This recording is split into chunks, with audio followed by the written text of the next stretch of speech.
Salut à tous, on est en direct lundi pour une fois, lundi 16 septembre, avant le Monday Night Football de Week 2. Live avec Aptine et Antoine ce soir. Comment ça va les gars? Très bien. Très très bien. On va faire le débrief de Week 2. Et puis un petit preview pour le match de cette nuit, Philly contre Atlanta. D'abord, première petite impression sur la week. Antoine, tu n'as pas le droit de parler du match de jeudi soir pour le moment, on en parlera plus tard. Ouais. Sur le Red Zone d'hier, sur les matchs de dimanche, c'était quoi ce qui vous a le plus marqué? La victoire des Vikings, je pense, contre San Francisco. Ouais. Ça, c'était. Moi, je dirais la défaite de Baltimore, Oui, c'est vrai. Aussi. qui Ouais. tombe à 0-2. Enfin, je sais pas, là, mon piquem, il a pris un sérieux coup. J'étais premier, là, j'ai pris la foudre. Ouais, bah, je crois que tous ceux qui jouent un peu les favoris ont pris cher, hein, je crois qu'on est même pas à 50%. Bah, là, tu joues les favoris, tu joues ce qui va se passer. T'es pas week 14 où tu dois faire C'est ça, des. non, mais c'est sûr, Ouais, je suis d'accord. c'est Mais c'est pour horrible. ça qu'on a tous pris. C'est Ça, clair. ceux qui sont en tête, c'est qu'ils ont tenté n'importe quoi dès la week 2. Ils ont pas compris le jeu. Ouais, moi j'ai perdu, je suis dans 2 Survivor, celui de le nôtre, là, Fantasy Ballers, et puis celui de Touchdown Actu. Je me suis dit: «Ouais, ça ferait chier de perdre les 2 dès week 2», donc j'ai mis Détroit dans un et Dallas dans l'autre. Je me suis dit deux favoris à domicile, et cetera. Bah non, ça a pas marché non plus. Ouais. Donc ouais, semaine pleine de surprises au niveau des scores et semaine pleine de blessures également, dont on va devoir parler en détail parce que on peut déjà commencer à préparer les waivers pour demain. Salut à tous, salut Cheese Time, Stéphane, Sakoul qui nous dit le Le retard, c'est tout ce retard. qu'on était. On a 24 heures d'avance. Qu'est-ce qu'on peut faire de On a plus? 24 heures, exactement, 24 heures d'avance et on nous reproche le retard. Et d'ailleurs, c'est un peu un test aussi de faire ça le lundi. Là, on l'a fait pour des questions de disponibilité, mais si ça se trouve, moi je suis pas contre faire le débrief le lundi à chaud, laisser passer 2 jours et ensuite faire le halftime show jeudi plutôt que de les enchaîner proches. Donc, dites-nous aussi Ouais. ce que vous pensez. On aura évidemment un petit peu moins de recul. On n'aura pas non plus le match du lundi soir, mais c'est pas grave. Comme ça, on laisse le mardi soir pour Koh-Lanta. Exactement. Et le plus important, voilà, mardi soir, Koh-Lanta. Donc moi j'habite pas la France, donc à chaque fois on me dit non, Koh-Lanta. mardi soir, qu'est-ce que tu nous fais mardi soir? Euh, voilà. C'est quoi? Je vais mettre les commentaires là sur la droite comme on a fait la dernière fois parce qu'il y en a tellement que hop là. Donc week 2, surprise, déception, premières impressions. Parlons rapidement de jeudi du coup, puisque Je me mute. ouais, puisqu'on t'a. Bills contre Dolphins jeudi soir. Victoire des Bills, Ouais. et commotion pour Tua en fin du troisième quarter, je crois. Ouais. Le match était déjà, ils étaient déjà en retard. C'est pas vraiment là-dessus, c'est pas du tout là-dessus qu'ils perdent le match, mais par contre, c'est peut-être là-dessus que vous perdez votre saison parce que Tua et les commotions, on l'a vu il y a 2 ans, il en avait eu 2. La première, c'était déjà assez grave.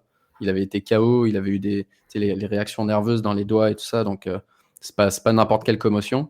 Il a été out, on avait dit 4 matchs à l'époque, Ouais. et ensuite il en a eu une deuxième qu'ils avaient d'abord dit c'est un problème de dos, et puis finalement en fait ils l'ont shut down pour l'année. L'année dernière, du coup, il avait à la fois appris à tomber, fait du jiu-jitsu, fait des trucs pour se protéger, et puis surtout il courait absolument pas. L'an dernier c'était une statue, Ouais. et là il se blesse sur une course pour essayer de choper un first down. Ouais. Et un plongeon un peu maladroit. Donc, dis-nous ce que tu penses pour la suite de la saison, pour les Dolphins et ce qu'il faut faire.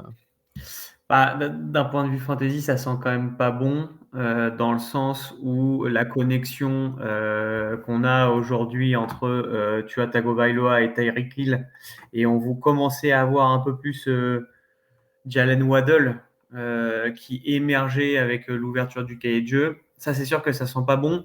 On peut reprendre un peu les stats quand Skylar Thompson avait pris justement la suite après avec Tua. L'attaque marquait moins de 20 points à tous les matchs, quoi qu'il arrive. On était même à pas de bêtises, entre 12 et 14 points de moyenne. C'était vraiment ridicule par rapport aux 33 points qu'on pouvait avoir avant. donc, ouais, non, c'est compliqué. C'est compliqué. Et puis surtout, alors, ça, c'est d'un point de vue fantasy. Pour l'équipe, la saison, elle n'est pas morte parce que, mine de rien, la défense fait plutôt un bon travail, en tout cas sur les 2 matchs. On s'attendait à ce que ça soit une grosse interrogation. Je parle surtout pour les Dolphins ici, à ce que ça soit une grosse interrogation. Finalement, ça fonctionne plutôt bien. Il y a un calendrier qui est favorable. Si tu as tenté de revenir, a priori, c'est ce qu'il essaie d'indiquer partout, en tout cas dans la presse, ça peut laisser peut-être un peu de temps à cette équipe pour pas avoir un bilan trop catastrophique, sachant qu'il y a 3-4 matchs abordables qui arrivent là, et donc du coup permettre à Tua de revenir peut-être un peu plus sereinement. Ce qui est sûr, c'est que ça va quand même changer un peu par rapport au cahier de jeu, parce que là, il avait pris la confiance. On a vu faire une première course pour un first down. Ouais. Je pense qu'il s'est dit, ouais, c'est bon, je suis en forme aujourd'hui. Je suis chaud. Je suis chaud. Et puis, en fait, c'est un contact, encore une fois, très anodin. De toute façon, il est fragile depuis toute sa carrière, même universitaire, parce qu'il a toujours joué blessé à Alabama. Il se retrouve titulaire sur un coup du sort parce que en finale, Jalen Hurts c'est pas bon et lui du coup prend la place et il se passe ce qui se passe contre Georgia. Mais globalement, c'est un joueur qui a toujours été très fragile. À l'inverse d'un Josh Allen qui, lui, en fait, tu peux te dire finalement, on pouvait penser des Bills en début de saison que ça allait être beaucoup plus compliqué pour eux. Et en fait, finalement, lui, il est capable de prendre le jeu tout seul à son compte. S'il n'a pas de receveur, il va courir. Finalement, je trouve qu'ils ont un équilibre de receveurs beaucoup plus fort que l'année dernière où Steven Diggs peut-être a tiré un peu trop et là finalement tu te rends compte que tu as quand même de quoi faire. Et puis la grosse interrogation chez les Bills, c'était aussi la défense. Et là pour le coup je trouve que la défense ça s'est déjà mis au niveau en week 2. Donc s'ils n'ont pas trop de blessés et même s'il leur manque peut-être Matt Milano, c'est quand même plutôt pas mal.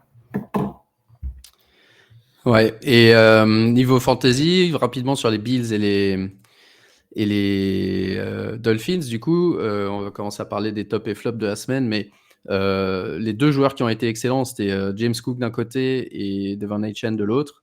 Ouais. Tous les autres joueurs ont été assez faibles. Côté Bills, James Cook, il prend tous les carries à l'intérieur des 5 yards cette année, alors qu'il en avait pris pratiquement aucun l'année dernière. Ça, c'est déjà un gros changement.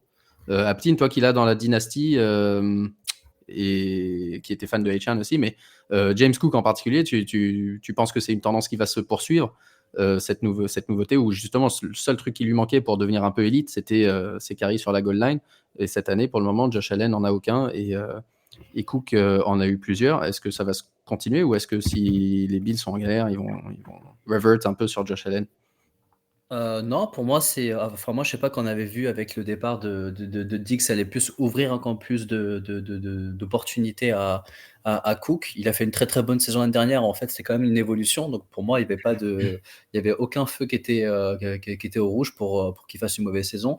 Ce fameux 5 yards, c'est vrai qu'on ne voyait pas le faire et que Josh Allen en abusait.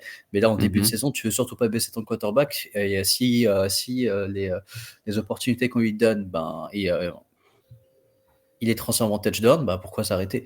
Donc moi, je me dis, tant que ça marche, tant qu'il y a un équilibre, tant que Josh Allen ne doit pas vraiment prendre le jeu à son compte, comme on l'avait vu avec les Cardinals dans le match 1, s'ils arrivent à mener un peu et que ça marche bien et qu'il va prendre des petites réceptions, James Cook devient, je pose même pas question si je starte ou pas, quoi. Mais en gros, là pour l'instant, c'est vraiment plus un running 1, enfin un mec du premier tour, la value qu'il a, c'est un mec du premier tour, quoi. Et je pense que son volume va continuer à augmenter, très honnêtement, parce que il y a beaucoup plus d'équilibre dans le jeu des Bills qu'il pouvait y avoir l'année dernière où Josh Allen passait énormément. Là, tu sens que depuis la week 1, ils se sont énormément appuyés sur Cook et la O-line qui finalement tient plutôt bien la route. À l'inverse également de Devon Achane qui, lui, pour le coup, si vous l'avez et que vous hésitez toujours de le starter, là, il faut le starter tout le temps parce qu'il a fait son top carry ce week-end avec 22 portées. Pas de blessure à l'horizon, il sera là ce week-end aussi. Et c'est le meilleur receveur des Dolphins à 5 yards près avec Tyreek Hill. Ouais. 14 targets dont plusieurs même en position de receveur. Exactement. Ça va être le côté hybride, même si ça va sûrement un peu se bouleverser avec ce qui va se passer, le quarterback qui sera titulaire, qui sera sûrement Skylar Thompson. Potentiellement, il continuera toujours à avoir un nombre de carries très très important dans le jeu de course. Il est plutôt efficient pour l'instant. Donc. Mais Scarlett Johnson il est vraiment pas bon parce qu'il a quand même un nom de mec fort. Ouais. Il s'appelle pas Ben Simpson, quoi. Non, il est vraiment pas bon. Mais bon, si vous avez que ça sous la main dans le waiver pour patienter un ou deux week-ends, bon, en flex, ça peut peut-être le faire. Enchaînons sur le dimanche. J'avais noté pas mal de trucs dont je voulais avoir votre avis. Commençons par les bonnes perfs, les bonnes surprises du dimanche. Les rookies receveurs élites, dans la plupart, sont ceux qu'on voulait. En tout cas, en ce qui concerne Marvin Harrison, Malik Neighbors et Brock Bowers, qui étaient tous les trois pris, pas tous les trois dans le top 10 du coup, mais dans le top 15, disons, à la draft. Et Rome Odunze, pour le moment, met un peu plus de temps parce que les Bears galèrent un peu offensivement et en plus, il était légèrement blessé. En tout cas, ouais, Harrison, alors revenons à Aptin. Avant la saison, on t'a dit, tu m'as dit non, moi je l'ai nulle part, mais si tu le drafts, c'est pour le kiff. Après week 1, tu m'as dit non. J'aurais jamais imaginé week 1 allait être. Tu sais que quand les gens pensaient à Harrison, vous pensez à moi. Mais tant mieux, après quand il est marqué, j'étais ouais, on va un peu me casser les couilles ce week-end. Ouais, c'est ça. Après week 1, tu dis ouais, mais c'est pas grave, c'est pour le kiff quand même. Et maintenant, après week 2, bah effectivement, tu kiffes quoi, si tu l'as drafté. Et on parlera tout à l'heure du premier tour fantasy dans son ensemble. Pour le moment, c'est plutôt bien parti. Il a fait un super match. Malik Neighbors aussi, donc, et Brock Bowers aussi, qui est le seul tight end de toute la ligue, pas juste des rookies, hein, de toute la ligue, à avoir fait plus de 10 points dans les 2 matchs. Qu'est-ce que vous retenez de cela et est-ce qu'il y en a d'autres qui vous ont impressionné? Donc là, on est dans les tops. Désolé, là, je suis plutôt. J'ai franchement, j'ai une flopée de flops qui me viennent, mais dans les tops. On en parlait tout à l'heure. Ouais, non, mais restons sur les tops. Et non, après, on le savait déjà. Hein, enfin, on va parler d'Harrison. Je pense que ça va être très en dents de scie. Hein, c'est les Cardinals. Moi, je les voyais pas du tout battre les Rams, par exemple. Et ils sont juste atomisés. Je crois qu'il fait ses 130, 140 yards premier quart-temps et plus rien du tout. Donc en gros, c'est assez dommage parce que tu dis, je trouve que tu as un watch-up un peu compliqué qui te fait, je sais pas combien de points, je sais pas combien ça fait, mais c'est 30 points en un quart-temps et t'es en galère et il fait plus rien jusqu'à la fin. Je pense que ça t'embête, mais ça montre aussi qu'ils arrivent toujours à être créatifs et que ça va être une saison où il va falloir être prêt à vivre avec Kyler Murray, quoi. Et ça, Ouais. J'ai une stat pour vous. Marvin Harrison, donc il a marqué, il a eu 4 réceptions et 2 touchdowns dans le premier quarter en tant que rookie. C'est le premier rookie en quasiment 30 ans qui fait ça. Est-ce que vous savez qui était le dernier à l'avoir fait en tant que rookie? Au minimum 4 réceptions, 2 touchdowns dans le premier quarter. 30 ans? Non, c'est pas Randy Moss. Si vous le savez pas, je vais vous le dire. C'était Marvin Harrison Senior. Donc voilà, on part sur les bonnes bases. C'est bon ça. Et ouais, Malik Neighbors, lui, targeté. Alors premier match, pareil, pas oufissime. Pendant la conférence de presse, je crois qu'il y a eu un truc marrant. Un journaliste qui demandait à Brian Daboll qu'est-ce qu'il faut faire pour impliquer Malik Neighbors plus. Et Daboll avait répondu il faut lui lancer le ballon. Genre de truc complètement logique. Et ben du coup, il lui a lancé le ballon. Il a eu 18 targets, une target share de 67%, c'est-à-dire 2 passes sur 3 allaient à Malik Neighbors. Il a marqué un touchdown. Et puis les Giants, c'était pas si mauvais, mais bon, évidemment, en face, c'était la défense des Commanders, qui est une des plus mauvaises. Mais en tout cas, rassurant de le voir impliqué dans différents schémas, même s'il fait un drop à la fin qui coûte le match aux Giants. Même ça, moi en tant que fan, j'ai trouvé que sa réaction à la conférence de presse, il disait toutes les bonnes choses, quoi. Il disait ouais, je m'en veux vraiment, peu importe mon match, j'ai raté le truc qu'il fallait pas et je m'en veux pour les vétérans qui ont fait leur taf et tout ça. Enfin, ça avait l'air d'être le bon genre de raisonnement. Malik Neighbors, peut-être lui aussi, chaque année, il y a 2-3 receveurs rookies qui sont excellents et qui aident les fantasy. Pour le moment, ça a l'air pas mal.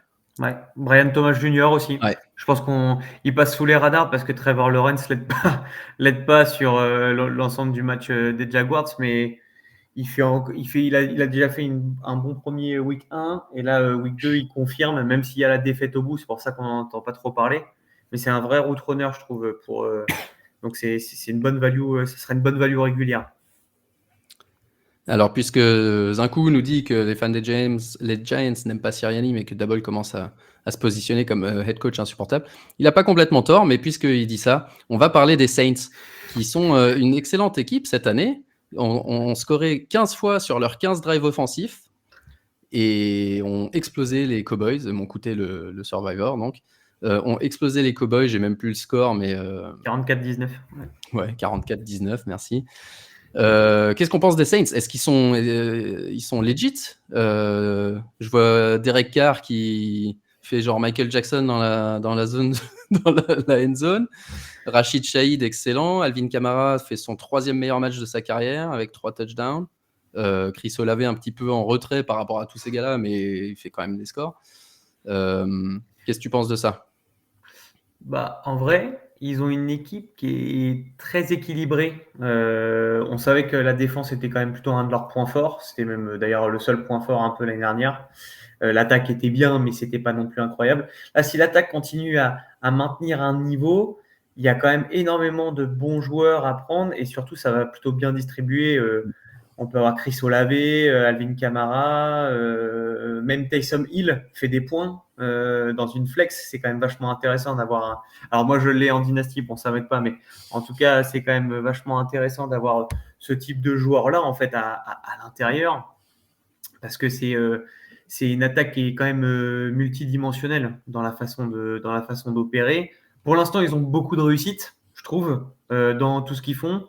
Après, Derek Carr a toujours été comme ça. Quand il y avait le feu en lui, souvent, c'est assez exceptionnel. C'est plutôt quand le match va commencer un peu à se durcir que ça va être un peu plus serré, que c'est là où on va voir si vraiment ils sont pour moi légitimes à quelque chose. Donc bon, c'est pas non plus. Mais en fait, il y a moyen que ça prenne feu de partout et du coup, c'est là où c'est vachement intéressant. Ouais, ce qui est incroyable, c'est la transformation de cette offense sans qu'il y ait vraiment de nouveaux joueurs. Et la plus grosse transformation, c'est le coordinateur offensif, Kubiak, et le fait que cette année, ils font énormément de motion et de play action, alors que l'année dernière, ils en faisaient quasiment aucune.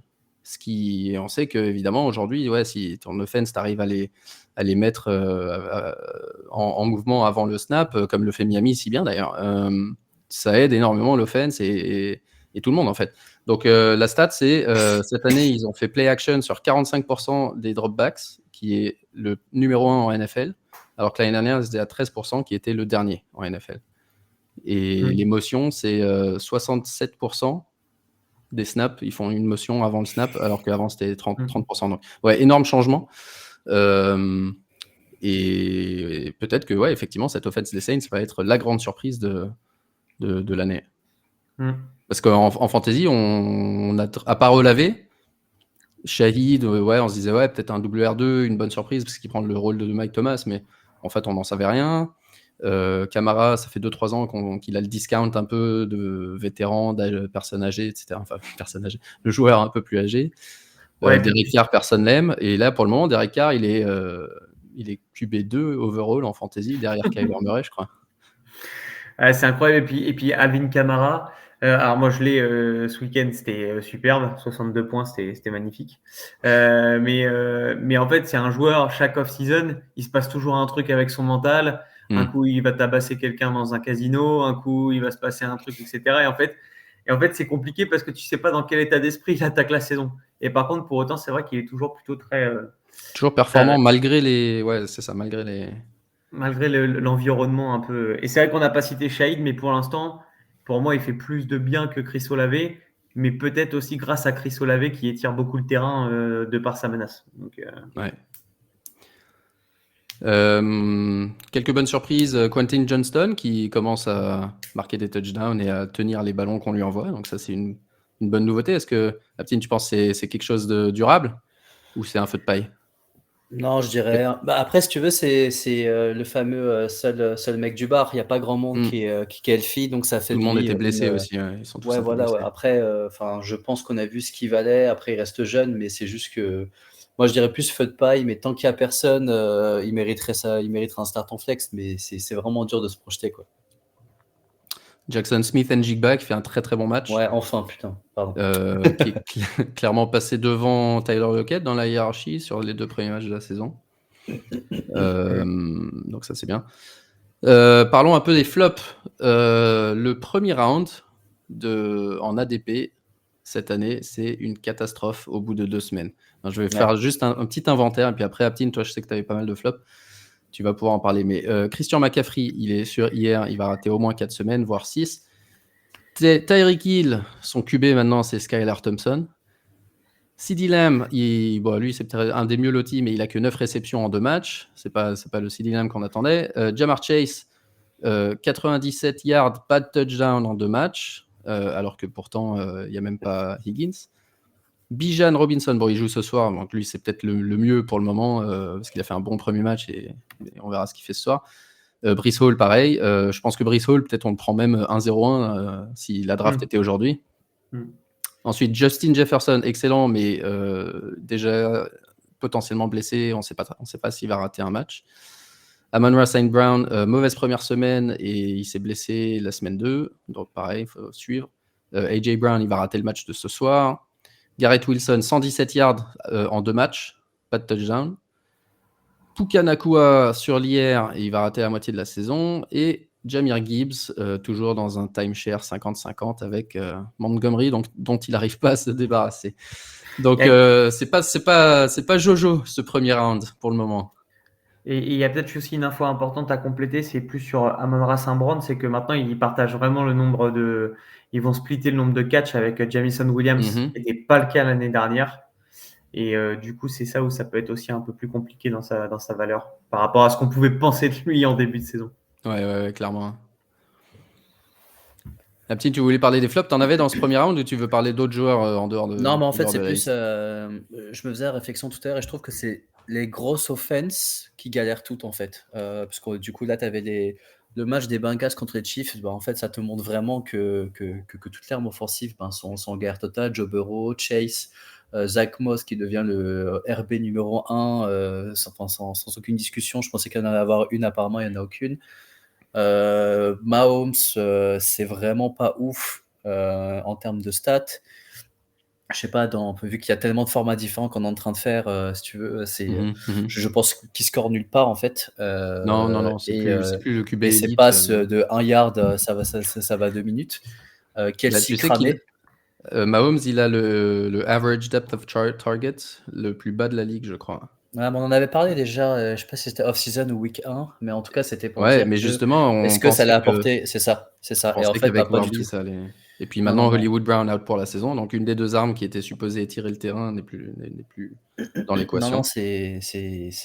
Après, je me dis, c'est parce que c'est l'équipe des Bengals ils en ont un peu peur parce qu'ils sont vraiment très forts. Ils sont un peu même construits pour vraiment faire chez les Chiefs. Mais si tu veux, quand même, je trouve ça assez inquiétant. Un Kelsey, tellement c'est la dèche en ta haine, tu vas pas dire est-ce que je le starte parce que bien sûr que tu vas le starter. Mais en fait, est-ce que ça devient vraiment un edge? Là, je suis pas sûr, quoi, mais clairement pas. Et je crois qu'il fait 1 point encore la semaine dernière. C'est catastrophique. Bon, après, c'est les tight ends en général qui sont catastrophiques, mais tu sais, je reviens à ce que je disais au début, toutes les grosses offenses, Baltimore ça marche pas.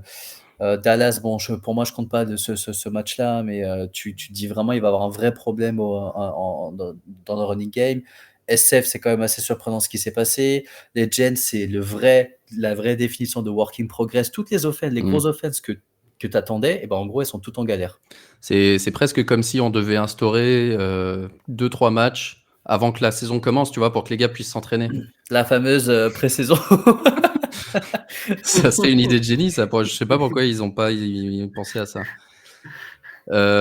Effectivement, le nombre de touchdowns à la passe, on avait vaguement parlé de ça la semaine dernière. Là, c'est une vraie tendance qui se dessine. Et d'ailleurs, vous voyez les scores à l'image. Pour ceux qui regardent, il n'y a pas beaucoup d'équipes qui marquent plus de 20 points dans cette liste. Le nombre de touchdowns à la passe sur les 5 dernières années, après 2 semaines. En 2020, on va faire 2019, 105. 2020, 110. 2021, 110. 2022, 105. 2023, 86, donc déjà un peu moins. Et cette année, 66. Donc clairement, de loin, le moins de touchdowns à la passe depuis plusieurs années. On nous avait demandé la semaine dernière, quelqu'un m'a parlé de justement tactiquement et tout, qu'est-ce qu'on fait parce que est-ce que sur le banc il faudrait avoir plein de receveurs ou est-ce qu'au contraire je les dégage parce qu'ils font pas un bon début de saison au profit de running back. Je sais pas si c'est une tendance qui va durer, mais en tout cas c'est vraiment à surveiller de près cette tendance que le running game est en train de revenir, quoi. Un autre flop dont il faut parler parce que c'est d'actualité, c'est celui de Bryce Young, QB des Panthers, qui a été officiellement benché aujourd'hui au profit d'Andy Dalton. Il a été vraiment extrêmement mauvais, surtout pour un deuxième année. Son QB rating est largement, il est genre 44,1, un truc comme ça, alors que même Deshaun Watson, donc que tout le monde décrit, il est à 60 et quelques. Donc benché au bout de 2 matchs dans la deuxième année, ça a déjà généré beaucoup de buzz sur Internet, dans notre groupe WhatsApp, etc. Qu'est-ce que vous pensez, vous, de cette décision de la part des Panthers? Et est-ce que c'est justifié? Est-ce que ça va le protéger? Est-ce qu'au contraire, c'est un désaveu complet et que sa carrière aux Panthers est morte? Toi, Antoine, si par exemple demain on te dit tu peux pas rejouer au football, c'est pas raisonnable, il faut qu'il prenne sa retraite. Est-ce que en tant que Dolphins, tu serais prêt à payer quelque chose pour faire venir Bryce Young ou que ça, tu vois, tu penses qu'il a encore quelque chose Avec la tête que tu fais, je me dis. Non, honnêtement. Alors, j'étais pas un énorme fan du joueur, même si je trouvais qu'il avait fait des choses intéressantes à Alabama. Mais non, moi je pense que c'est un vrai message qu'ils lui ont envoyé. Alors on en parlait un peu entre nous et sans faire trop de mal à Franzi. Mais pour moi c'est un vrai message qu'ils lui ont envoyé. Nouveau head coach. Au bout de 2 matchs, il le bench, soit pour l'électrochoc, soit potentiellement pour se dire bon, de toute façon la saison elle est quasiment pliée. Hier, il fait moins de 100 yards à la passe, je crois, sur l'ensemble du match. Alors, j'ai plus trop la stat, mais en tout cas, je sais plus, mais il fait vraiment pas grand-chose et surtout il a pris vraiment des très mauvaises habitudes, quoi. Début du 3e quart-temps, il a 34 yards. Enfin, c'est pas possible. C'est-à-dire que il serait dans la moyenne des QB remplaçants, backup à entre 100, 130 yards, compliqué, etc., etc. Tu pourrais te dire bon, il faut qu'il trouve son rythme dans l'offense de Canales, mais en fait, le vrai sujet, c'est que le nouveau head coach est plutôt un développeur de QB. Et s'il prend cette décision dès la fin de la week 2, c'est que soit il n'y croit pas, soit potentiellement il y a un truc qui se passe derrière. En plus, lui, il n'a pas de compte à rendre à personne, puisque en fait, finalement, même s'il décidait de trade Bryce Young avant la free agency ici, bon, potentiellement pas de problème. Non, je pense que l'expérience elle a pris fin et qu'ils vont y aller avec Andy Dalton, un QB vétéran ou avec un gourou, un coach un peu gourou, tu peux obtenir un peu de résultats. Ce que va chercher à faire Canales, mais sans être peut-être trop haut pour avoir un top 5 pick pour aller chercher un QB, parce que l'année prochaine, la QB va être un peu plus profonde que les précédentes années. Donc, à voir ce que ça va donner. En tout cas, ça sent pas bon en fantasy pour les Panthers, hormis sur le jeu de course. Et encore, la O-line est quand même un peu catastrophique. Donc, il y a vraiment rien à aller chercher à l'intérieur de ça, quoi. Ouais. Je sais pas, je trouvais que la O-line était améliorée par rapport à l'année dernière, en tout cas, mais que Bryce Young, 84 yards à la passe hier, c'est dans le match. Skylar Thompson, en un quart-temps et demi, il en a 80.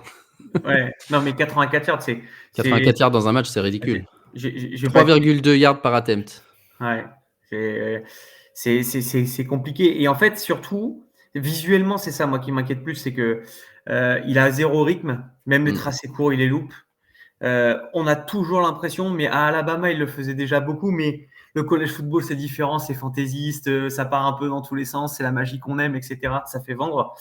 J'ai toujours l'impression qu'à peine il a le ballon qui commence à reculer, qu'il se met déjà en mouvement et qu'il court dans sa poche. C'est ça. Parce qu'en plus, il est petit, il voit pas vraiment au-dessus. Ça, c'est un handicap, ça. Et ça, c'était plutôt pas très bon non plus. Ouais. Est-ce que ça relance Deontay Johnson pour la saison? Non, Non. mais Deontay pourrait potentiellement. Alors, il aura peut-être plus de ballons, hein, mais je sais pas ce qu'en pense Sapine, mais si ça se trouve, Deontay va demander, il va demander le trade. Il va demander le trade avant la. Moi, je suis pas d'accord avec le traitement de. Avec le traitement, parce que tu joues quoi? T'es les Panthers, tu joues quoi cette année? Tu vas prendre ton 1-15 de 14. Pourquoi tu startes un Andy Dalton? Ça sert strictement à rien. Moi, franchement, je comprends pas. Tu t'es trompé, ça se voit que tu t'es trompé, mais pour moi, je comprends pas comment tu donnes pas vraiment toute une saison, enfin toute une seconde saison. Ouais. Parce que dans tous les cas, si t'es vraiment parti pour changer de QB, bah, tu le scènes jusqu'à la fin et tu regardes ce qu'il vaut.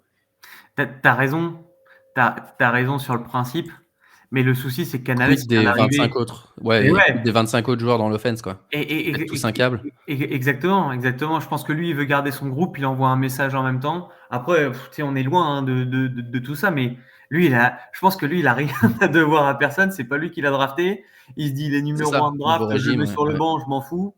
On part sur une Lui, il est là pour le long terme. Alors, s'il perd les 3/4 de ses joueurs, parce que franchement, c'est pas du football là de voir Bryce Young faire 84 yards avec 3 yards par attempt, c'était vraiment ridicule. Et tu perds tous les joueurs que tu as, ils sont tous là, ils sont pas juste là pour un an, les mecs. Hein. Si on sait que c'est pas possible de jouer comme ça. Pas week 2. Peut-être qu'il fallait le faire avant, j'en sais rien. Peut-être qu'il fallait le faire dès le départ en disant. T'as peut-être raison sur le principe, mais moi, là, tu vois, Marc, tu parles de l'offense, mais moi, je parle aussi de la défense. Parce que passe sur le terrain, je pense qu'au bout d'un moment, on avait. Même le kicker, il pète un câble, il a jamais l'occasion de jouer. Exactement, t'imagines, il n'y a que le punter qui joue. Lui, pour le coup, il est content.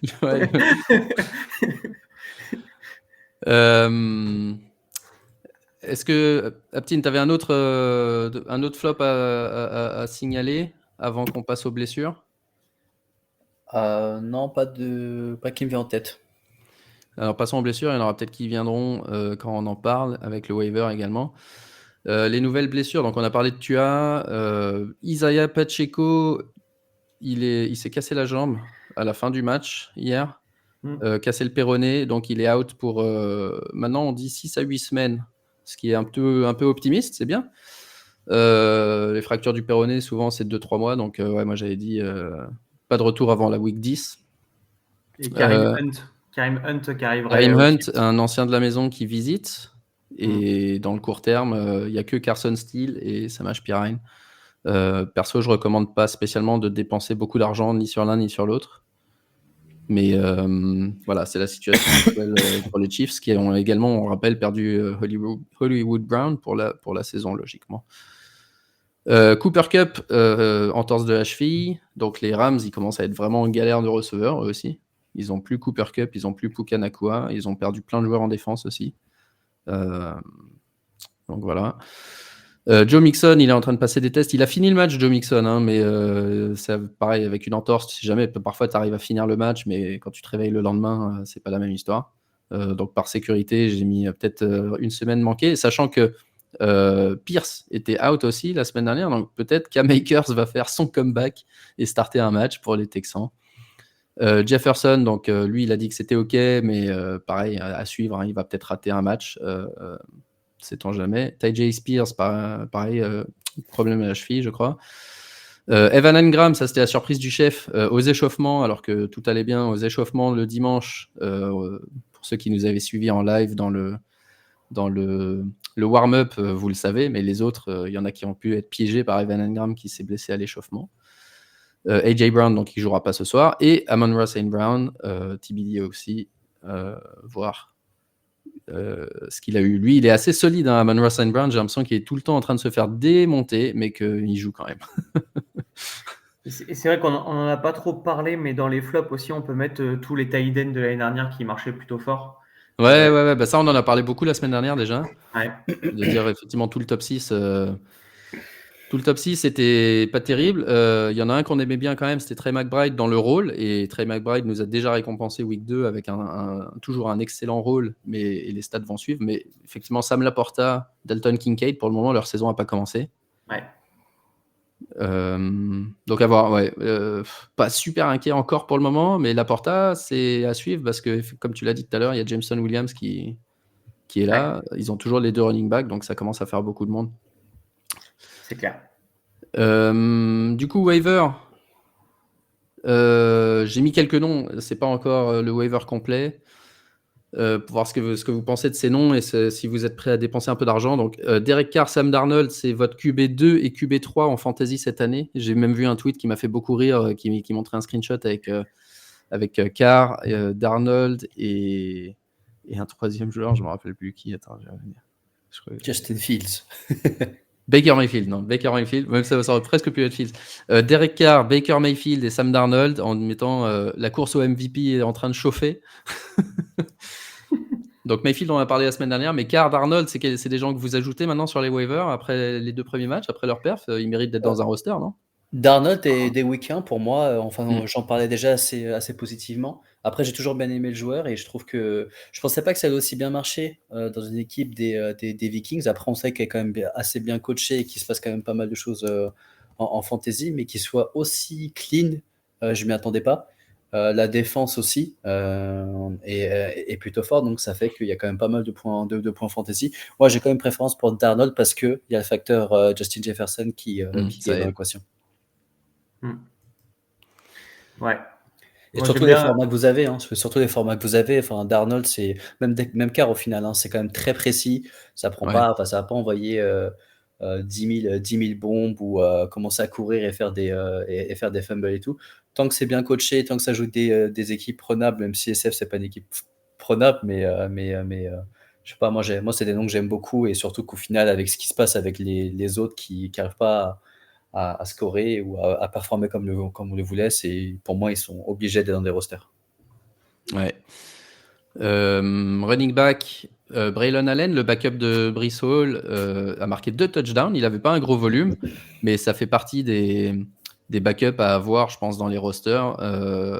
Il était borderline pour moi la semaine dernière. J'avais regardé dans 2-3 ligues si j'avais de la place pour l'ajouter, mais je trouvais que c'était un peu trop exagéré. Maintenant, je me rends compte qu'il a vraiment l'upside si jamais il arrive un truc à Breece Hall et que, en plus, avec le volume qu'ils donnent à leur running back, je crois qu'ils ont 33% des targets qui vont au running back, les Jets pour le moment.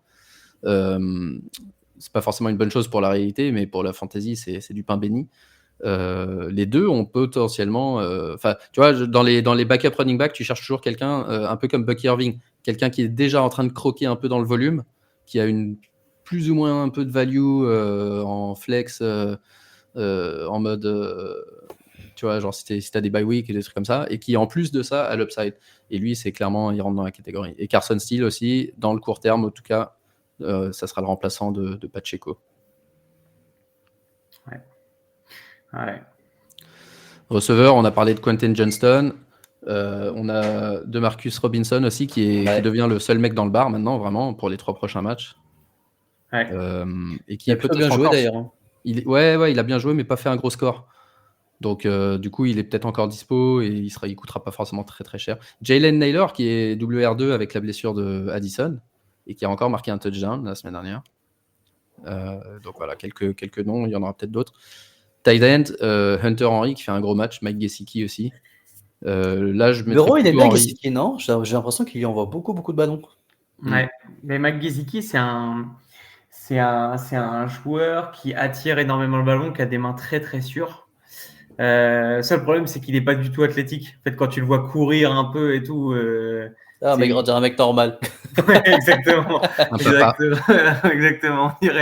On dirait Marc quand on lui envoie un ballon dans le parc. T'as jamais vu ma vitesse de pointe. Hein. J'ai peut-être pas l'envergure, mais. Non, mais pour le coup, Mike Gesicki, c'est vraiment un gars qui a les mains sûres, en fait. Donc, Joe Burrow, je pense qu'il aime bien ce type de joueur-là. C'est quelqu'un qui est capable de faire entre 700 et 900 yards assez naturellement dans une saison, en étant plus ou moins régulier. Pas beaucoup de gros scoring, mais un peu de régularité. Ouais. Ouais, aussi le receveur 3 du coup des Bengals, c'est Iosivas, comment on dit? Iosivas, ouais, Iosivas. Iosivas, qui a super bien joué. Après, lui, ça va être touchdown dépendant, mais tant qu'Higgins ne joue pas, moi j'aime beaucoup. Moi, je le start, moi, carrément. On a des ligues assez dark.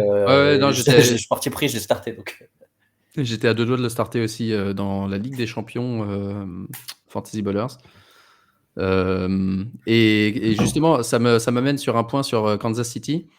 Ça fait 2 matchs qu'on voit la star, disons, le supposé numéro 1 en target de l'adversaire de Kansas City ne rien faire. Alors, contre Baltimore, on avait dit ils ont mis 3-4 gars sur lui tout le temps. Ils voulaient absolument pas qu'il touche le ballon, Mark Andrews. Du coup, Baltimore a pris ce qui restait, c'était Isaiah Likely et Justice Hill ce jour-là. Et hier, avec les Bengals, c'était un peu le même style. Jamar Chase complètement muselé par la défense de Kansas City et par McDuffie. Et du coup, Burrow qui prend ce qui reste, c'est-à-dire en l'occurrence Gesicki et Iosivas. Est-ce que c'est une tendance qui va se poursuivre de Kansas City? Est-ce que c'était déjà le cas l'année dernière? Je ne me rappelle plus exactement, mais est-ce qu'il faut faire attention dans les équipes qui ont un WR1 ou un Titan 1 clair et au contraire se dire Kansas City, ils sont très contents de laisser, pas les backups, mais genre les deuxième, troisième couteaux faire leurs stats. Et que du coup, ça peut être des starts un peu. Tu sais, quand tu cherches un start dans un gars, un WR3 ou un machin, tu dis, tiens, lui, il joue Kansas City. C'est pas la star de l'équipe, mais du coup, c'est le mec qui pourrait avoir des ballons. Qu'est-ce que vous pensez de ça? Est-ce que je pense trop loin ou c'est un truc à suivre? Je sais pas, je pense que pour Tight je sais pas parce que McDuffie je pense pas qu'il est défendu sur Rando sur le Non. match. Mais si tu veux, Kansas a toujours eu une bonne défense. Il garde beaucoup de chrono, donc je pense que c'est peut-être un score total qui fait qu'il sera pas haut en fantasy quand tu joues les Chiefs. Parce que déjà ils défendent bien, parce que ça croque beaucoup la balle, etc. Moi, c'est plus les receveurs où je me dis que en 1 contre 1, c'est un peu compliqué parce que McDuffie aujourd'hui a un niveau All-Pro minimum. Ouais. Donc c'est un peu compliqué. En plus, il est clairement entré dans la tête de Brand qui s'énerve sur. Personne n'a compris, je crois, en fait, pourquoi il s'était vénère et ça lui a pris une pénalité au pire moment. Il demandait un face mask quand même. Mais... Ouais, mais enfin bon, tout au le monde final, voit le ils ont mis truc, leur mais, field goal, heureusement. Ça leur a pas coûté grand-chose. Mais après, je sais pas. Enfin, je sais pas si c'est un schéma, un schéma régulier, mais. Ouais. Ouais, je sais pas. Par exemple, la semaine prochaine, tu vois, ils jouent Atlanta. Bon, Atlanta, il y a trois armes Équivalent. principales. Donc, ouais. Mais est-ce que tu te dis, tiens, est-ce que c'est pas le moment de starter McLeod ou même Mooney? Bon, voyons ce qu'ils font ce soir, quel genre de schéma ils ont, mais c'est ça que je me demandais. Je sais pas, j'arrivais pas à dire. Peut-être dans une grosse équipe, mais une équipe qui va peut-être pas déjà forcément beaucoup scorer. Est-ce que tu veux aller chercher des gars, des McLeod pour jouer les Chiefs? Je sais pas. Je pense pas. Je pense que tu es déjà bien en galère. Mais on a des auditeurs et dans une ligue où on n'a plus personne. Moi, il y a une ligue en particulier où j'ai drafté AJ Brown et Puka Nacua round 1 et 2. Ensuite, un peu plus tard, j'avais drafté Hollywood Brown, Jordan Love, ils sont plus là non plus. Kenneth Walker qui est plus là. Enfin, quand tu commences à être en galère, tu te poses ce genre de questions dès la week 3. Non, t'as raison. Ok, enchaînons avec les upgrades, downgrades et quelques joueurs dont je voulais parler. Le premier, Chris Godwin, qui fait un excellent début de saison. Autant le coach de l'année dernière, qui est maintenant aux Panthers, dont le nom m'échappe, Dave Canales, c'était un peu un cauchemar pour Chris Godwin. Il le faisait jouer à l'extérieur, il n'a eu aucun touchdown. Là, le nouveau coach l'a mis là où il devrait être, c'est-à-dire dans le slot, et immédiatement, on voit les résultats. Qu'est-ce que vous pensez de Chris Godwin et de l'impact de ses performances sur, du coup, Mike Evans? Ce qui est sûr, c'est que il revient au niveau où, en tout cas, je trouve que dans les routes et dans la façon dont il est avec son corps, il revient au niveau auquel il était quand les Bucks étaient au Super Bowl. Et ça, c'était quand même vachement intéressant. Ça va forcément impacter Mike Evans. Après, je pense pas que là, ça fait que 2 semaines. Je pense que Mike Evans, quand il va commencer à se mettre vraiment en route, ça va dérouler un peu. Baker Mayfield, il est tellement en confiance qu'il distribue énormément le ballon un peu partout. Donc ça va s'équilibrer à un moment. Je dirais que jusqu'à week 4, week 5, Chris Godwin vaut encore le coup et qu'ensuite il faudra commencer peut-être à basculer un peu sur Mike Evans parce que ça va bien s'équilibrer. Il va y avoir une bonne balance en fait entre les deux. Ouais, ils ont tendance à beaucoup jouer avec 3 receveurs et avec Macmillan et Evans à l'extérieur, Chris Godwin dans le slot qui du coup en profite pour faire des bonnes stats fantasy. Grade aussi. Ouais. Sam Darnold, on en a parlé tout à l'heure. Le running game des Packers. Alors les Packers, ils nous ont sorti un match. J'ai dû regarder 2 fois la stat parce que je comprenais pas. Je crois qu'ils ont couru 56 fois et fait 12 passes ou 14 passes. un truc complètement abusé dans ce genre-là. Sur les 56 rushs, il y en a eu 32 pour Josh Jacobs, qui fait pratiquement rien. Bon, il fait 150 yards à la course, ce qui est énorme, mais sur 30 rushs, c'est pas non plus exceptionnel. Pas de touchdown et un fumble qui du coup baisse son score à 13,1 point fantasy. Ça en fout. Voilà, ils ont, je crois, mené une grande partie du match contre Indianapolis qui se tirait une balle dans le pied tout seul avec pas le meilleur match de Anthony Richardson. Mais est-ce que vous pensez qu'ils vont continuer à faire ça? Déjà, ce qui m'a surpris, c'est que moi, j'avais fade Josh Jacobs parce que pour moi, ils allaient toujours faire un split avec ce qu'ils avaient dans le backfield. Sauf que là, Marshawn Lloyd est blessé, AJ Dillon est out pour la saison. Ils ont juste Emmanuel Wilson et du coup, en fait, pendant les 2 premiers matchs, ils ont donné énormément de ballons à Josh Jacobs. 71 ou 72% des carries, ce qui historiquement pour Matt Lafleur est très très haut. Est-ce que ça, vous pensez que ça va continuer cette répartition des carries? Est-ce que Josh Jacobs est capable de soutenir ce volume cette année? Et auquel cas, auquel cas, ça peut être un Rashad White comme l'année dernière, un mec qui est pas forcément très efficace, mais qui est excellent en fantasy juste par le volume, quoi.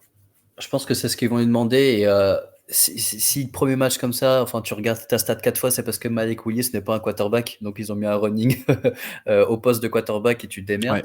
Mais pour moi, c'est pour ça qu'ils vont quand même donner la balle à Jacobs, qui est aujourd'hui le meilleur joueur offensif de cette équipe.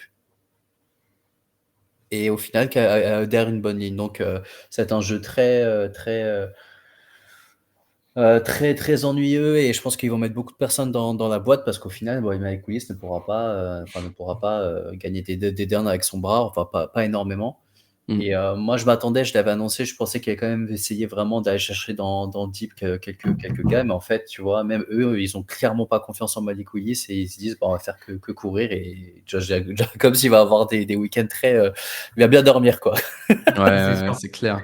Et je sais pas si vous avez vu l'anecdote. En 3e tentative, Malik Willis lance pas le ballon alors que le jeu appelé c'était une passe. Ouais, à cause du vomi. Et en fait, c'est parce que le centre, il avait vomi sur le ballon. J'ai vu les images aujourd'hui. Incroyable, ça. C'est exceptionnel. C'est vrai que ça arrive peut-être plus de fois qu'on le pense. C'est la première fois que je l'entends, en tout cas. Ah ouais.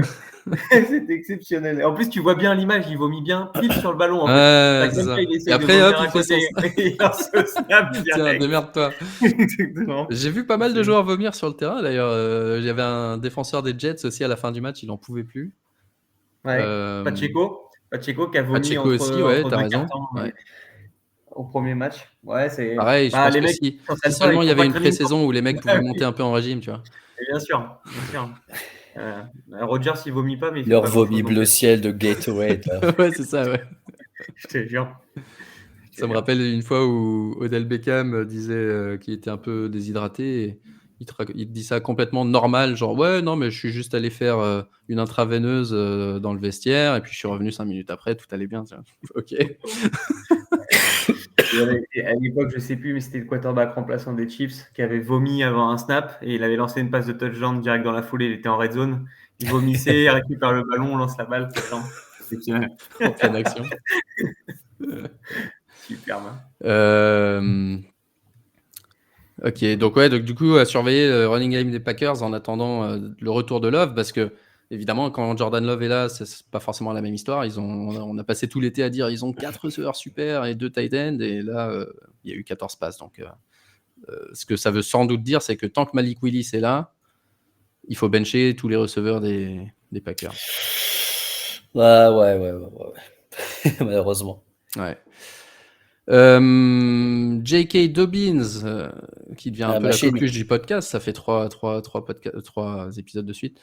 Encore un super match, c'est le RB2 sur la saison. Il me rappelle un peu en début de saison Raheem Mostert l'année dernière. Le mec, plus personne pensait qu'il serait capable de jouer, faire des perfs. Puis finalement, avec un volume relativement restreint, parce qu'en fait, en termes de répartition du volume, ils sont égaux avec Gus Edwards. Mais par contre, Dobbins fait beaucoup plus de perfs. Pareil, est-ce que c'est durable? Est-ce que c'est pas durable? Est-ce qu'il faut le vendre? Si vous l'avez en dynastie, moi je l'ai dans une ligue dynastie par exemple, ça fait 4 ans que je me le trimballe. Est-ce que c'est le moment de le vendre ou au contraire de ride et de profiter du fait qu'il est enfin bon? Voilà, je sais pas quel est votre avis là-dessus. C'est dur. Ouais. Parce qu'on avait toujours dit C'est que bonne les Chargers question. ils allaient courir. Donc d'un côté tu as envie de l'avoir, d'un autre côté c'est dur de lui faire confiance long terme, quoi. Bah, après, la question, ça va être, enfin, ma réponse va être facile, mais contre quoi, tu vois? Si tu Ouais, bien parles sûr. d'un premier round, je te dirais non. D'un deuxième round, je vais le chercher, tu vois. Enfin, c'est. Ouais, donc contre un premier round, si tu l'as, tu le vends. Ça me paraît sûr. Mais si tu l'as et qu'on te propose un deuxième round, tu dis Je je le pense garde. pas, non. Non, justement, je pense que je vais continuer à rider un peu Ouais, c'est ça et que me je veux dire dire. que c'est la bonne saison où il se blesse Où pas. il peut t'aider. Mais non, mais c'est ça en fait. Mais en fait, il est tellement, enfin, tu l'as tellement vu que blessé que tu te dis c'est le moment, il faut le vendre. Et, et les Chargers vont pas, enfin, ils vont quand même courir après le score. Hein. Là, c'est sympa, ils sont à 2-0 parce qu'ils ont joué deux équipes très faibles, nous aussi. Ouais. Donc je sais pertinemment ce que faut pas voir que les 2 victoires et c'est tout. Mais je sais pas. Ouais, et puis ils ont rencontré. Là, je trouve que pour l'instant, leur jeu, ça se passe plutôt pas trop mal, mais parce que ils insistent contre des défenses qui sont plutôt faibles, comme disait Aptin. Je pense que le jour où ils vont commencer à rencontrer des défenses où il y a énormément de pression, Pittsburgh la j'attends. semaine prochaine. Voilà, exactement. Non, mais c'est là que j'attends de voir comment va se composer Justin Herbert, parce que pour l'instant, là, c'est vraiment l'ombre de lui-même, très très Ouais. fort. Ouais. Et en plus, il passe pas beaucoup de ballons. Donc, c'est vraiment. Ouais, Pour là, le dans le coup, dernier match, 22 dropbacks, 20 passes. Très peu. ouais. 6,5 yards par attempt. Donc, sur l'échelle de Bryce Young, c'est un MVP, mais en vrai, c'est pas ouf. D'autant plus qu'il est un peu blessé. Pareil, il est banged up. Il avait un truc au pied pendant la pré-saison. Là, je crois qu'il a encore eu une blessure. Donc, ouais, je suis un peu d'accord avec vous. Ouais. Ils sont très bons, Ouais. les coaching staff, en ce début d'année, je trouve. J'ai vu Lala qui parlait de Lafleur, Andy Reid qui a tout mis à chaque fois sur le plan de jeu, toutes les équipes en face. Enfin, je trouve qu'il y a des bonnes utilisations des quarterbacks. Justin Fields, qui est peut-être enfin, peut-être Ouais, le quarterback upgrade le aussi client, pour mais Fields. Ouais. Ouais. Est-ce que tu Ouais. penses que Fields rend la place si Wilson est valide maintenant, ou est-ce que c'est lui non. qui est le titulaire? Ouais, titulaire, tant que ça part pas en vrille, tant que c'est cohérent dans le jeu, tant qu'il fait ce qu'on lui demande, tu vois. En fait, il va faire ce qu'on lui demande parce il est quand même très précis. Je pensais qu'il était moins précis que ça, mais là, je le regarde beaucoup et il est très précis. Et dès que ça part en vrille, il peut courir. En gros, il va faire du Wilson avec peut-être moins de leadership, mais Russell ne peut pas courir. Donc je me dis, bah, pour l'instant, il coche plus de cases que Wilson. Et on a besoin d'un mec qui court aussi. Parce que notre ligne n'est pas optimale. Donc il faut rapidement essayer de trouver une brèche. Et je trouve que, et ça je l'avais dit, je crois que c'était après le match 1, je trouve qu'il y a une bonne connexion avec les joueurs, mais plus dans le relationnel. Alors que ça se voit que Russell Wilson, ça fait une longue chelou, tu Ouais, vois. ouais, ouais. Et je sais pas, pour l'instant, je dirais Fields jusqu'à temps que si on perd 4 matchs et qu'il commence à partir en vrille, oui, d'accord, mais j'ai pas l'impression que ça va être le cas, quoi. Ouais, et puis vous avez quand même un jeu de course qui est quand même plutôt bien huilé. Ça lui laisse du temps. Il manque encore un peu de rythme sur les tracés intermédiaires pour vraiment être beaucoup plus puissant dans la verticalité de son jeu. Mais sinon, je rejoins ce que dit Aptine. En fait, je verrais pas l'upgrade de mettre Russell Wilson aujourd'hui, en sachant qu'il a plus le bras qu'il avait avant, qu'il sort quand même de plusieurs saisons compliquées, en termes de vision de jeu, ou c'était ses jambes qui pouvaient lui permettre de. Il y a peu d'intérêt. Mais c'est le coaching, tout ça c'est le coaching. C'est pour ça qu'on gagne, on mène assez rapidement, on fait ce qu'il faut, on gare énormément. Enfin, la balle, c'est pour ça qu'on fait beaucoup de runs. Donc c'est pour juste utiliser l'horloge et Justin Fields sur ça, enfin il est très bon quoi. Donc moi ce qui me dérange un peu, c'est plus l'équipe en général, surtout la ligne offensive qui a beaucoup de pénalités. Et en fait, à chaque fois, tu as un gros catch de Pickens qui est rappelé. Et franchement, il doit être là, on lui a pris 150 yards déjà allez, 100 yards en 2 semaines parce que y a un connard qui s'est juste pas bloqué sans attraper quelqu'un, quoi. Ouais. Et puis, tu as aussi un autre, mais on n'en parle pas beaucoup, mais la défense de Steelers vous permet de. Je trouve qu'on n'en parle pas assez, mais c'est quand même ils sont quand même assez monstrueux. C'est peut-être l'une des top 2 défenses depuis le début de saison, qui permet à ton attaque d'être très vite sur le terrain et donc du coup de contrôler l'horloge. Et ça, c'est quand même plutôt pas mal. C'est exactement ça. On va pas faire un épisode Steelers, mais la première partie de saison des Steelers, ça va être 8 matchs qui se valent. Je crois que la semaine là, on va jouer Chargers. La semaine d'après, c'est les Colts. Là, on a fait Denver, on a fait Atlanta. Donc la première partie, ça va être sympa. Et après, ça va être Bagdad, ça va être du Kansas, Baltimore, Bengals, Bills, Browns, Bills, Bengals. C'est bon. Lala nous dit comme quoi c'était peut-être pas Fields le souci aux Bears, donc c'est une bonne transition pour parler de quelques downgrades. La première, peut-être Caleb Williams, on parle de redraft pour le moment. On essaye d'être patient, mais deux premiers matchs très compliqués pour lui. J'ai eu une stat. Il a marqué 14,6 points fantasy dans ses 2 premiers starts. Caleb Williams. Et l'an dernier, Bryce Young en avait marqué 21 sur ses 2 premiers starts. Bryce Young est meilleur que Caleb Williams. C'est pour pas. Ouais, je veux pas vous alarmer. Je veux pas vous alarmer, mais. Franz, connecte-toi, on est avec toi. Et l'autre que je voulais dire, parce qu'on a parlé des rookies receveurs tout à l'heure qui faisaient leur taf, les rookies QB, ils font pas leur taf. Et est-ce que vous savez qui a marqué je sais pas comment poser la question, mais est-ce que vous savez que JJ McCarthy a autant de touchdowns? JJ McCarthy, Michael Penix, Drake May, ils ont marqué autant de touchdowns que Caleb Williams, Bo Nix cette saison et que Bryce Young. C'est-à-dire 0. Donc ouais, on attend toujours le premier touchdown d'un QB de la classe 2024 qui pour le moment galère un petit peu. Parce que même l'autre, là, celui des Commanders, il a marqué 2 touchdowns à la course, mais toujours pas de touchdown à la passe non plus. Donc, Jalen Daniels, il est pas du tout en réussite sur son jeu de passe et du coup, il fait trop confiance à ses jambes. Donc, tu prends pas de potentiel risque, même s'il y a une petite alerte sur son genou quand même contre les Giants là, où quand on l'a vu boitiller sur sa terrain, on s'est dit oula, qu'est-ce qui se passe? Non, moi, ce qui m'inquiète avec Caleb Williams, même si je trouve qu'il a un plafond assez élevé, c'est que je revois pas en lui ce que je voyais potentiellement en pré-saison, c'est-à-dire du rythme à l'intérieur de son offense, dans la façon de driver dans les jeux, etc. Pendant la pré-saison, il sort plusieurs fois de sa poche, mais toujours dans une direction claire où il va lancer le ballon quoi qu'il arrive. Là, j'ai l'impression qu'il a fait, pour le coup, ce week-end, il a fait un peu du Bryce Young, c'est-à-dire je prends le ballon et je commence déjà à courir dans tous les sens, comme à l'université. Panique, exactement. Sans prendre le temps d'analyser et de faire confiance un peu à sa O-line, qui est pas incroyable, mais qui est pas mauvaise non plus par rapport à sa vitesse de bras. En fait, je pense qu'il faut qu'il ait un peu de confiance. Et là, le coaching staff, malheureusement, c'est eux qui vont. Enfin, ça va être à eux de l'aider à passer ce palier-là, c'est-à-dire arrêter d'envoyer des énormes trick plays pour DJ Moore avec des ballons de 50 yards dans la end zone, plutôt faire du tracé court, avoir un running game qui est plutôt pas mal. Ça manque de script en fait pour qu'ils puissent vraiment performer. Et c'est dommage. Et c'est dommage parce que je pense qu'il a pas mal de qualités, mais aujourd'hui on voit tous les défauts par rapport à ça. Ouais, effectivement, Daniels a battu le record de RG3 du nombre de yards dans les 2 premiers matchs d'un rookie, nombre de yards à la course. Donc ouais, c'est un peu l'histoire de deux, les deux côtés de la pièce. Le côté rushing qui est exceptionnel et puis le côté passe qui pour le moment n'est pas bon.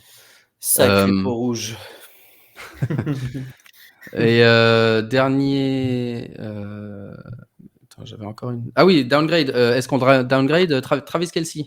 Bah oui. Oui. Lui, il faut l'upgrade qu'à partir de la week 16 ou week 17 quand ça va commencer à quand ça compter. compte plus. Ouais. Quand c'est fini, compte quoi, plus. c'est ça. Ouais. Quand la fantasy est finie. Est-ce que cette opinion, vous la gardez même sachant que Pacheco va rater 2 mois? Non, mais Parce que ça revient à ce qu'on Kelce, disait il a fait là, un mauvais score, mais en plus, il a eu 2, je sais pas si vous avez vu, mais il y avait une réception pénalité. pour 50 yards sur une pénalité et il en a eu un autre où il aurait, je crois, pu marquer un touchdown, mais il l'a pas fait. Enfin, il aurait pu faire un peu mieux que ce qu'il a fait en termes de score, mais d'un autre côté, c'est pas le Kelce auquel on a été habitué. Il fallait bien que ça s'arrête un jour. Tu le verras plus, mais après, ça revient à ce qu'on se disait, c'est qu'il n'y a tellement pas de tight end qui peut marquer des points qu'au final, il marquera autant, sauf qu'il peut te sortir quand même un match à 20 points, je pense, quelques fois. Donc ça, c'est sûr que ça va te sortir de là et tout, mais pour les personnes qui ont drafté Kelce haut en redraft, c'était clairement pas... ça va jamais valoir un draft haut. En fantasy, les personnes qui l'ont, dont moi, je me le traîne un peu, parce que là, si tu veux, je sais que... mais ce que je veux dire, c'est qu'il y a juste pas d'autres tight end c'est ce qu'on se disait, il y a 5 tight ends, Kelce va en faire partie, mais c'est juste que tu peux te réveiller qu'il ait fait 0, quoi. Ouais. C'est clair. On nous demande Sam Laporta, downgrade ou pas encore? 2 mauvais matchs, mais un volume qui, moi perso, je pense, va finir par arriver. Mais ça dépend. Encore une fois, pour moi, Laporta n'aurait jamais dû être tight end 1 en ADP cette saison. Et c'est quelqu'un que j'évitais comme la peste parce que je trouvais qu'il y avait 4-5 joueurs derrière qui étaient tous dans le même tier. Et le seul que j'aimais bien, c'était vraiment McBride dans le lot. Mais entre McBride, Laporta, Kelce, Kincaid, Mark Andrews, Kyle Pitts, pour moi, il n'y en avait aucun où je me disais, lui, je sais qu'il va être meilleur que les autres, il faut absolument que je dépense 2 rounds de plus à la draft pour l'avoir. Donc, pour moi, Laporta, je le downgrade pas, mais probablement parce que j'étais déjà assez bas au départ, et effectivement, il était très TD dépendant dès le début. Ouais. Donc, voilà, ça sera... Et il n'y a plus d'éléments de surprise des Lions. Donc là, si tu veux, c'était l'une des meilleures équipes l'année dernière. Maintenant, tout le monde a bouffé de la vidéo. Et là, en fait, on voit le Goff que tu vois généralement week 12 qui commence à faire des mauvais choix. Goff, il a fait un petit plus mauvais match. Ouais, il était horrible. Alors que là, Hutchinson qui lui a fait 4 sacs et demi et tu vois, quelqu'un maintenu à lui tout seul des 3. Mais moi, j'ai jamais été super haut sur Laporta, mais il fera partie des personnes que tu es obligé de starter et que tu te dis, je fais confiance à une grosse offense qui est les Lions. Mais...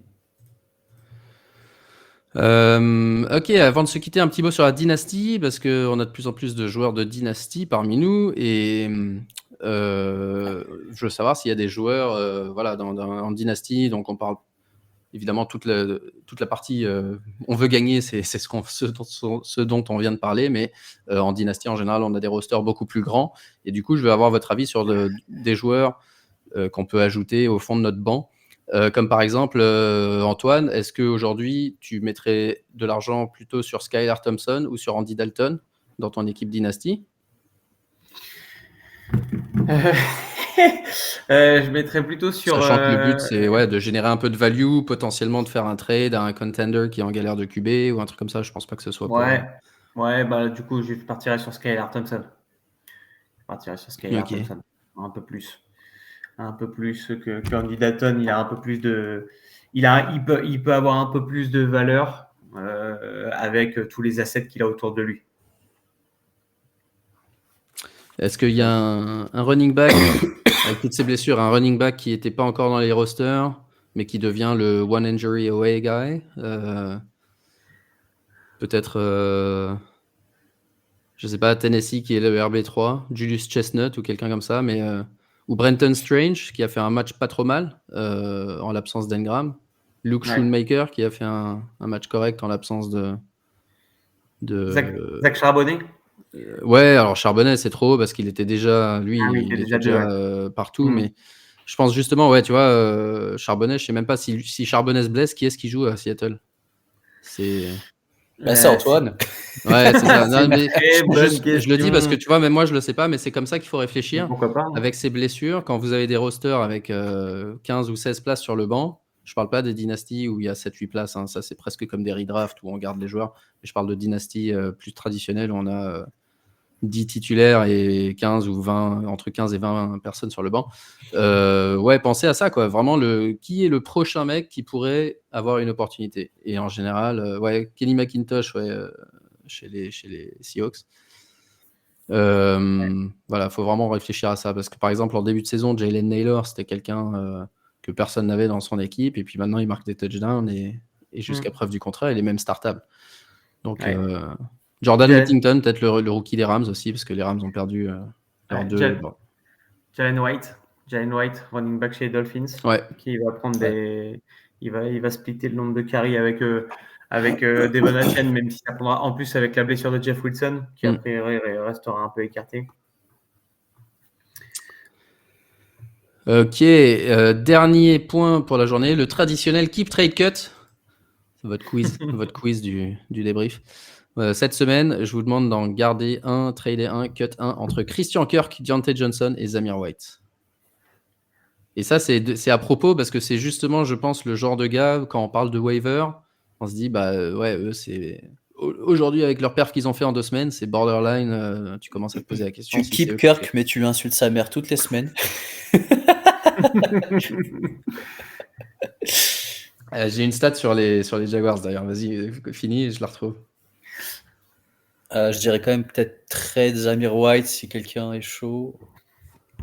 Et ouais, Cut Deontay, Jaco. Bah, c'est pas notre brand de podcast, ça. Ouais, mais là, en fait, c'est tellement. Franchement, moi, je me dis, là, les jours sont tristes, là. Ouais. C'est les mecs qui se réveillent et disent non, laisse-moi, je vais recoucher. Moi, j'irais peut-être sur un cut quand même de Deontay, mais de pas beaucoup sur Zamir White. Parce que je me dis, en fait, moi, je trouve ça peut-être un peu plus intéressant aujourd'hui, la valeur de Deontay, avec ce qu'on a vu en début d'année, avec un Dalton qui sait trouver justement ces fameuses lignes intermédiaires, ces tracés intermédiaires et tout. Donc peut-être redonner une petite vie à Deontay, pourquoi pas. Donc je te dirais, allez, cut Zamir White et trade Deontay. Non, dans ce cas, je keep Deontay pour quelques semaines, voir ce que ça donne. Je trade Christian Kirk parce qu'il y a quand même une grosse value. Je pense qu'il y a une value. Ouais, c'est bien. Et Zamir White, vas-y, cut. Allez. Ouais, moi je keep Zamir White. Je keep Zamir White, je trade Kirk. J'ai toujours aimé les gros puissants, toi. T'es le genre de mec, tu vois le tweet de Mike Davis en pré-saison à Atlanta il y a 4 ans et tu le draftes au 3e round. Let's go. Et toi? Ouais. Moi, je pense que je suis. Alors, ça dépend de la définition, mais en fait, j'ai la même hiérarchie que toi, Aptin. Maintenant, surtout que Young a été benché, c'est-à-dire Kirk, Johnson et en dernier Zamir White. Donc, du coup, ouais, effectivement, je pense que ton raisonnement de dire trade Christian Kirk qui a plus de value en trade est bon. Zamir White, c'est quelqu'un que j'aimais pas déjà pendant la pré-saison et il n'a rien fait dans les 2 premiers matchs pour me rassurer. La stat sur Jacksonville, c'était les targets au receveur après 2 matchs. Christian Kirk 7, Brian Thomas 8 et Gabe Davis 10. Donc voilà, WR3. Après, ils ont eu 2 matchs très difficiles. Donc là, quand ça va un peu ouvrir et jouer les équipes de leur div faible, ça va devenir un peu plus intéressant, je pense. Mais qui est faible dans leur div? Parce que les Colts. Alors les Colts, il y a un truc on a oublié d'en parler, mais les Colts, quand on parlait des Packers et leur running game, donc ça fait 2 matchs que les Colts concèdent un nombre incalculable de rushing yards. Donc ça c'est pareil, c'est un truc qu'on peut suivre dans les défenses versus certaines positions. Tu vois, il y a des défenses qui chaque année sont très déséquilibrées, qui peuvent lâcher, être genre shutdown contre les QB et les receveurs, mais par contre lâcher 200 yards à la course tous les matchs et vice-versa, etc. Donc, ouais, ça peut être Après, la div, c'est qui? C'est les Titans? Ouais, Titans, Jacksonville et Houston. Ouais, voilà, ouais. Houston, on parlait de des grosses offenses qui galèrent, enfin, des grosses équipes qui galèrent. Donc, franchement, la FC South. Et combien de matchs avant que pas Malik Willis, que Will Levis se fasse bencher, à votre avis? Vu Qui est le post-game prochain? interview, Ouais, je me dis c'est ça. Rien ça et attends, je vais rephrase ma question, puisqu'on parle de justement, on parlait tout à l'heure de dynastie, de joueurs à stash, et cetera. Qui est le prochain QB à être benché? Quelques candidats, Watson, Daniel Jones, Will Levis. Non, Watson, il sera pas benché. Ouais, Watson, il a gagné. Déjà, Watson, je pense qu'ils peuvent pas le bencher parce que même si on a appris qu'ils ont fait sauter une de ses clauses là, avec l'affaire et que du coup l'argent n'est plus garanti s'il avait une nouvelle affaire judiciaire. Mhm. Mais non, impossible. Non, celui qui peut se faire bencher, c'est Jacoby Brissett, si ça tourne mal. Ouais, bon, ça c'est expected, hein. Je pense que tout le monde a Drake May dans le banc en attendant le jour où il startera, mais je pensais plus dans les vétérans. Ouais. Dans les vétérans. Et tous les vétérans jouent plutôt bien. Parce que là je regarde les QBR, donc il y a le QBR d'ESPN qui a des chiffres un peu différents. Donc tu avais Bryce Young avec 8.9, ensuite devant tu as Caleb, lui je pense pas qu'il sera benché, 23,9. Deshaun Watson 24, Will Levis 35,3 et beaucoup de plays complètement débiles. C'est surtout ça. Bonix, il sera pas benché non plus. Il est benché par défaut. Jared Goff, mais lui, je vois pas aucune chance qu'il soit benché. Ouais. Non. Kirk Cousins, s'il fait plusieurs mauvais matchs. Bon, c'est encore trop tôt, je pense. Après, tu as Daniel Jones, Dak Prescott, Gardner Minshew, etc. Donc, Non, mais Will moi, Levis, pour moi, Will Levis, c'est le prochain. Ouais. Will Levis, c'est vraiment le candidat parfait. Ouais. Je vois bien Week 3, tout se passe bien, il est en forme, il a envoyé une ou deux bombes, on se dit, quand même, comme Moi, quoi je sais manger pas. des bananes Moi, je avec la pense- peau, c'est pas mal. Et puis en fait, finalement, tu te rends compte que le gars, il est capable de faire le fumble de l'enfer au pire moment, et puis il a niqué, il a tout niqué, quoi. Moi, je pense à Minshew parce que déjà, c'était pas un clear cut le fait qu'il soit QB1. Ouais. Et quand tu sais que t'es pas un QB ouf, que tu vas taffer avec un Davante Adams qui, tu sais qu'il peut péter un câble et qui peut te causer ta carrière. Moi, je me dis, t'as chaud tout le temps, tu vois. Et le début du match, je le regardais, je me disais, il est vraiment pas bon, Minshew. Mais après, ils ont gagné. Ils ont gagné. Donc, tu vois, là, ça fait que. Là, s'ils ont fait un 0 sur 2 et qu'il n'a pas fait sa deuxième mi-temps, Adams, je crois qu'il prend 100 yards sur ses 115 yards. Je me dis, c'est au début, c'était chaud. Ouais. Mais, c'est vrai que Will Levis, c'est le candidat parfait. En plus, plein de receveurs et tout ça, ils n'étaient pas ouf. L'autre candidat parfait, c'est Daniel Jones parce que. je suis d'accord avec ce que Zanko vient d'écrire. Ouais, ils sont 0 et 2 et on l'a dit plein de fois pendant l'été, mais on le rappelle. Daniel Jones, il a une clause dans son contrat que s'il est blessé, je ne sais plus exactement quelle est la clause, et Zanko, avec son profil France Salary, pourra le confirmer exactement. En tout cas, s'il est blessé, je crois qu'on ne peut pas le cut, alors qu'on a le cut possible à la fin de la saison si tout va bien, donc on l'aura gardé 2 ans. Or, s'il est blessé, il a sa 3e année qui devient garantie, je crois. Et donc, il est possible que les Giants, s'ils pensent que c'est mort et il faut qu'on change de QB à la fin de l'année, le bench pour éviter qu'il se blesse. C'était un peu arrivé à Russell Wilson l'année dernière, je crois. Ouais. Donc, Drew Lock, que j'ai dans 6 aussi, ou 7 ligues, et potentiellement Mason Rudolph, qui est le backup de Will Davis, sont à avoir au fond d'un banc. Moi, je me dis qu'aujourd'hui, ils auraient une meilleure équipe avec Rudolph. Moi aussi, ouais. Voilà. Parce que c'est typique. Enfin, il va faire ce que tu lui dis. Il va pas faire des conneries, il va pas fumble le ballon en voulant faire le héros, quoi. Non, et puis surtout, il s'est lancé le ballon. Il est précis. Mais en plus, il connaît, quoi. Ça fait plusieurs années et tout. Enfin, nous, quand on a starté devant Pickett, on jouait beaucoup mieux. Hein. Oui. Et puis surtout, le coaching staff est prêt pour ça aux Titans. C'est un coaching staff qui est plutôt offensif. Ils vont bien l'aider à l'intérieur de ça. Ouais. Parce que là, Hopkins, je pense que c'est fini. Hopkins, il a eu 3 targets cette année en 2 matchs. Hopkins, c'est fini. Oh là là. Il va bientôt craquer. Ouais. Sauf si Ridley, en plus, lui prend tous les jeux courts. Bon, là, c'est terminé. Il n'y a plus personne. Ouais. On nous demande, il n'y a pas de partie waiver ce soir. Bah si, un petit peu, on en a parlé tout à l'heure, je le remets là, un coup, avant de se quitter. Attends, comment on fait ça? Je vais enlever les commentaires. Quelques noms, hein, encore une fois, les QB qui sont QB2, QB3 en fantasy et startup complètement, Derek Carr, Sam Darnold. Les running back backup, il y a aussi des joueurs comme comme Bucky Irving, hein, s'il est encore sur vos waivers, des joueurs comme ça qui sont les next man up et qui sont déjà en train de croquer un peu le volume du titulaire. D'Ernest Johnson, parce qu'on avait parlé de Tank Bixby la semaine dernière, mais il s'est blessé, donc maintenant le RB3 c'est d'Ernest Johnson. Si jamais il arrive un truc à comment s'appelle-t-il, Travis Etienne.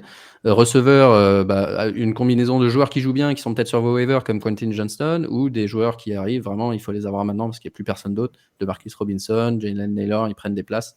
Donc regardez la liste des blessés. Si jamais Jalen Naylor en particulier, on sait qu'Addison est blessé. Si jamais Jefferson rate le prochain match, c'est le seul mec. Il est tout seul en receveur, donc il va forcément être targeté. Et puis en tight end, des joueurs qui sont targetés régulièrement. Hunter Henry, je crois que Lala Packers nous disait c'est son premier match à 100 yards en 10 ans, mais n'empêche qu'il est targeté. Il a eu, je crois, 40% de target share et il lead tous les tight ends de la ligue en target share cette année. Donc voilà, on sait que les Patriots, ils jouent un peu à l'ancienne. Ça leur réussit d'ailleurs. Donc voilà, c'était mes joueurs recommandés pour le moment. Mais évidemment, demain, on postera aussi notre recommandation complète et probablement un article aussi sur fantasyballers.substack.com. Voilà. Any other business, comme on dit, avant de clôturer un meeting? Non, qui envoie les minutes. Est-ce que vous avez lancé l'IA, non, pour faire le résumé du podcast, non? Ah oui, ça se fait ça, putain. Très c'est un bien. bon match ce soir, en fait, hein. Atlanta Philly. Franchement, c'est un bon match. Voilà, peut-être any other business. Parlons très rapidement de ce match. Atlanta Philly. Je reviens là. Atlanta Philly ce soir. Pas de AJ Brown.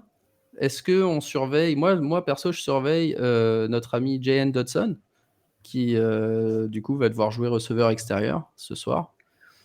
Pour avoir une idée s'il est cramé ou pas. Et j'ai bien envie de voir comment il est utilisé, parce que autant en tant que WR3, je pense qu'il sera pas spécialement là, mais en tant que WR2 /1, ça peut être intéressant. Est-ce qu'il y a quelque chose que vous suivez? Et aussi, j'ai complètement oublié, pendant que vous dites s'il y a quelque chose qu'on suit, il faut parler des Monday Night Miracle. De quoi on a besoin ce soir? J'avais promis que j'allais en lire quelques-unes. Donc, dites-moi ce que vous avez besoin ce soir.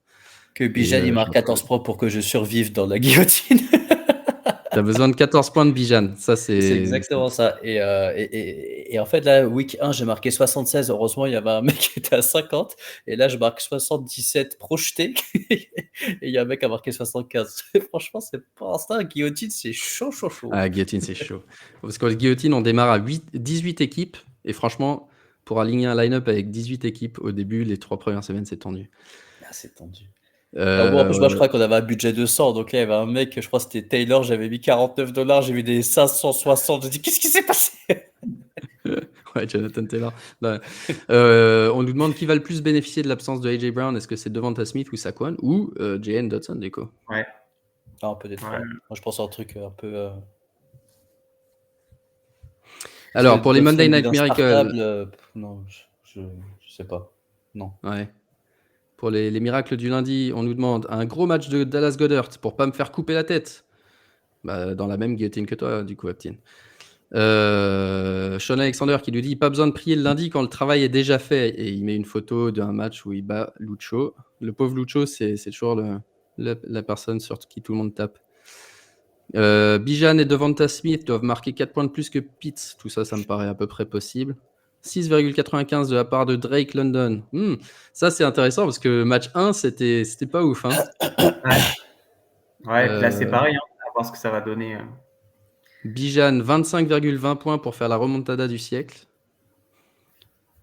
Bijan qui fait moins de 7 points. Alors ça, c'est vrai.